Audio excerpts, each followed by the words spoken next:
1 minute के अंदर tenses सीखिए। अब जैसे सबसे पहले यहाँ पर प्रेजेंट, पास्ट एंड फ्यूचर। अब यहाँ पर क्या है, प्रेजेंट सिंपल की बात हो रही है, जिसके अंदर आपको क्या ध्यान रखना है, ताहे और ती है, तो जिसको हम क्या ध्यान रखते हैं, डू एंड डज।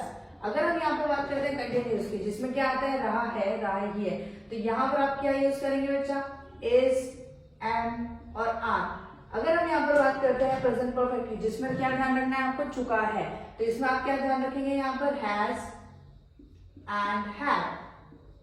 नेक्स्ट आता है यहाँ पर प्रेजेंट परफेक्ट कंटिन्यूस, जिसके अंदर आपको क्या ध्यान रखना है, हैज एंड हैव के साथ में आपको बीइंग का ध्यान रखना है। नेक्स्ट आता है पास्ट, जिसमें ता थे ता थी, राइट, तो इसमें आपको किस चीज का ध्यान रखना है, डिड का। नेक्स्ट आता है पास्ट कंटिन्यूस का, जिसमें रहा था, जिसमें आपको क्या ध्यान रखना है, वॉज एंड वर का।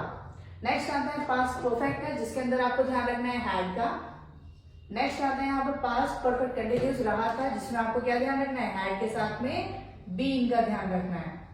नेक्स्ट आता है फ्यूचर सिंपल की बात करते हैं, गा गे गी में, जिसमें आपको किस चीज का ध्यान रखना है, विल का ध्यान रखना है। फ्यूचर कंटिन्यूस की बात करते हैं, रहा होगा, जिसमें आप यूज कर सकते हैं विल, बी का ध्यान रखना है। फ्यूचर परफेक्ट का हम ध्यान रखते हैं, चुका होगा, जिसमें आपको किस चीज का ध्यान रखना है बच्चा, विल हैव का ध्यान रखना है। नेक्स्ट आता है फ्यूचर परफेक्ट कंटिन्यूस टेंस का, जिसमें रहा होगा, इसमें आपको ध्यान रखना है विल